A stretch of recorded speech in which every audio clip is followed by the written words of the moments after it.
তাওহীদ প্রতিষ্ঠিত করা। এজন্য আল্লাহ রাব্বুল আলামিন তার নবীকে জানাচ্ছেন, নবী হে, কাকে জানাচ্ছেন? মুহাম্মদ রাসূলুল্লাহ সাল্লাল্লাহু আলাইহি ওয়াসাল্লামকে বলছেন, ওগো নবী শোনো, ওয়া মা আরসালনা মিন ক্বাবলিকা মির রাসূলিন ইল্লা নূহি ইলাইহি আন্নাহু লা ইলাহা ইল্লা আনা ফা'বুদনি। সূরা আম্বিয়া 21 নম্বর সূরা আম্বিয়ার 25 নম্বর আয়াত। আল্লাহ রাব্বুল আলামিন ডাক দিয়ে বলেন, নবী গো, তোমার আগে আমি যত নবী আর রাসূল পাঠিয়েছি তাদেরকে আমি এই মর্মে ওহী প্রদান করেছি, নির্দেশনামা পাঠিয়েছি যে তারা এটা ঘোষণা করবে আমি আল্লাহ হচ্ছি একজন ইলা। কয়জন ইলা? এক ইলা ছাড়া আর কোন ইলা নেই। ফা'বুদনি, অতএব তোমরা তারই গোলামি করো। কার কথা? তাওহীদের ব্যাপারে আল্লাহ রাব্বুল আলামিন বলতেছেন। কে বলতেছেন? আল্লাহ নিজে বলতেছেন। এবার দেখেন আরো চমৎকার কথা, তাওহীদের সাক্ষ্য রাব্বুল আলামিন নিজে দিচ্ছেন। কে দিচ্ছেন?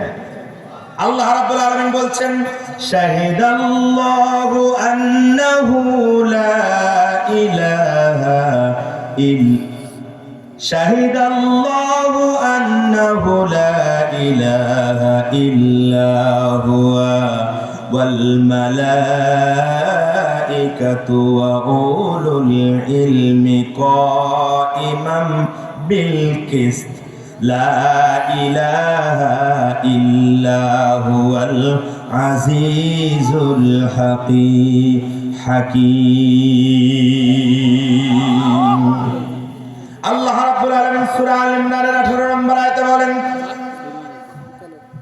আল্লাহ নিজে সাক্ষ্য দিচ্ছেন তিনি ছাড়া আর কোনো ইলাহ নাই। কে সাক্ষ্য দিচ্ছেন? আল্লাহ নিজে সাক্ষ্য দিচ্ছেন তিনি ছাড়া আর কোনো ইলাহ নাই। সাথে সাথে আল্লাহ রাব্বুল আলামিন বলছেন, আর ফেরেশতা এবং যারা জ্ঞানবান, যারা জ্ঞানের অধিকারী, আর যারা আল্লাহর ফেরেশতা, তারাও সাক্ষ্য দেয় আল্লাহ ছাড়া কোনো ইলাহ নাই। কথা বুঝতেছেন?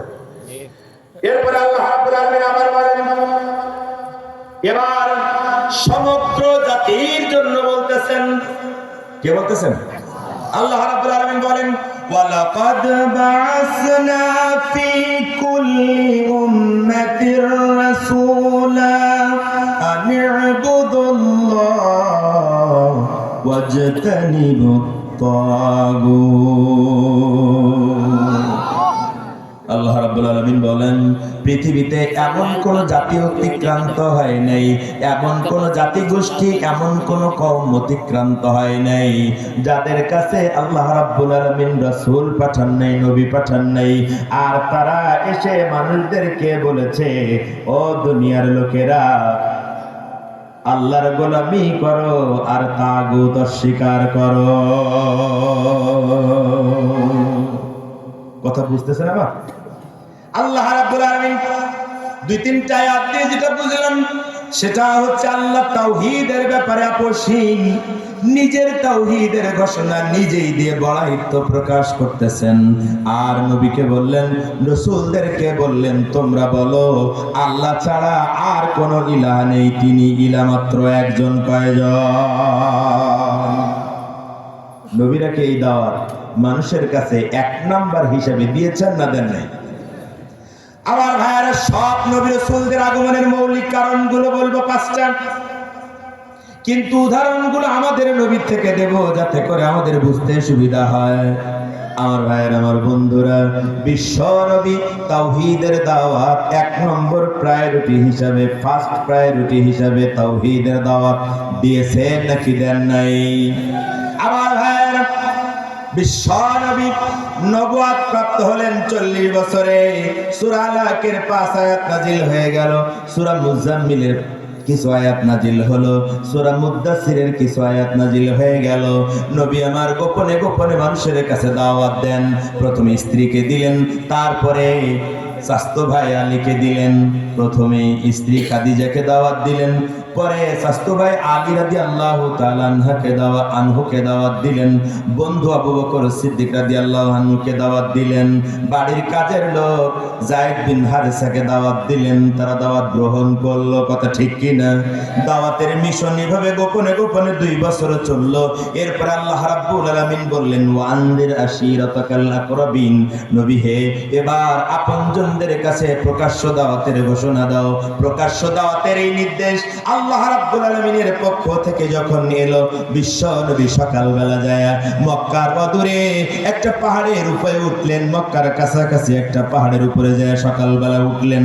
যে সময় আমরা ফজর শেষ করি এরকমের সময় পাহাড়ের উপরে দাঁড়ায় বিশ্ব নবী আওয়াজ দিলেন, ইয়া সাবাহা, ইয়া সাবাহা, সকালবেলার বিপদ, সকালবেলার বিপদ বলে রাসূল চিৎকার করতে থাকলেন। লোকদের কানে সে আওয়াজ এলো, মক্কার মানুষদের কাছে সে আওয়াজ চলে এলো। কিছু মানুষেরা শুনলো কেউ বিপদে পড়ে এরকম চিৎকার করতেছে, কিন্তু কণ্ঠটা বড় চেনা মনে হয়। তারা কান খাড়া করে শুনলো, হ্যাঁ কণ্ঠটা বড়ই চেনা।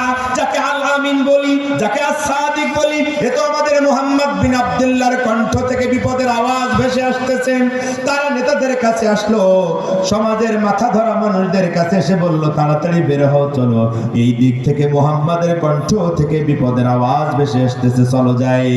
না জানি কোন বিপদে বোধহয় মুহাম্মদ পড়েছে, আমরা বলি সাল্লাল্লাহু আলাইহি ওয়াসাল্লাম। তারা বের হয়ে চতুর্দিক থেকে বের হয়ে একই মোহনায় মিলিত হয়ে পাহাড়ের পাদদেশে যে হাজির হলো। তারা দেখলো সত্যি পাহাড়ের উপরে মুহাম্মদ বিন আব্দুল্লাহ, তাদের উপাধি দেয়া সেই আল আমিন, সেই আস-সাদিক পাহাড়ের উপরে দাঁড়ানো। তাকে জিজ্ঞাসা করা হলো, ও মুহাম্মদ, কেন তুমি সকালবেলা এরকম আওয়াজ দিলে? বিপদের আওয়াজ কেন দিলে? কথা বুঝতেছেন আমার? তার মানে এই কথা দিয়ে একটা কথা ভালো করে মেমোরিতে গেঁথে নেন। আমরা নামতে নামতে কত নিচে নেমেছি, নামতে নামতে আমাদের মানবিকতা আর মনুষ্যত্ব বোধ কত নিচে নেমেছে, একটু মিলায় দেখেন। মক্কার রেওয়াজ ছিল, মক্কার এইটা তাদের সবার কাছে পরিচিত বিষয় ছিল। যখন কেউ বিপদে পড়তো তখন সে উঁচু জায়গা থেকে ভাবে শাউটিং করত, সেভাবে আওয়াজ করত যখন বিপদে পড়তো যে বিপদ বিপদ। আর এই বিপদের কথাগুলো মানুষেরা শুনে তাকে উদ্ধার করবার জন্য, তাকে বিপদ থেকে বাঁচানোর জন্য তার কাছে ছুটে আসতো। কথা ঠিক কিনা? মানুষকে আহ্বান করার এটাই ছিল তাদের ফর্মুলা। সেজন্য বিশ্ব নবীও এই ফর্মুলা বেছে নিয়েছিলেন। কিন্তু কথা সেই জায়গায় নয়, কথা হচ্ছে একটু বুঝে বলেন তো, যেই যুগটাকে ডেজ অফ ইগনোরেন্স বলি, অন্ধকারাচ্ছন্ন যুগ বলি, জাহিলি যুগ বলি, যাদেরকে ঘৃণা ভরে জাহিলি যুগ বলি, সেই ঘৃণিত মানুষগুলোর ভিতরে এইটুকুন মনুষ্যত্ববোধ ছিল, এইটুকুন মানবিকতা ছিল। কেউ বিপদে পড়লে যদি চিৎকার করতো, তার কাছে ছুটে যেয়ে তাকে উদ্ধার করবার চেষ্টা করত। কথা বলেন ঠিক কিনা? কিন্তু আজকে আমরা এমন এক সমাজে বাস করি, এমন এক সমাজে বাস করি যেই সমাজে রাজপথে লগি বৈঠা দিয়া মানুষ পিটায়া পিটায়া হত্যা করে তার লাশের উপরে নৃত্য করা হয়, নাচানাচি করা হয়, তারা চিৎকার করে, কিন্তু আমরা তাদের সাহায্যে এগিয়ে যেতে পারি না। সমাজের মানুষদেরকে চাঁদার জন্য পাথর দিয়ে রাজপথে পাথর মেরে মেরে মাথা থেতলে দিয়ে হত্যা করা হয়, অথচ জাতির এই সন্তানের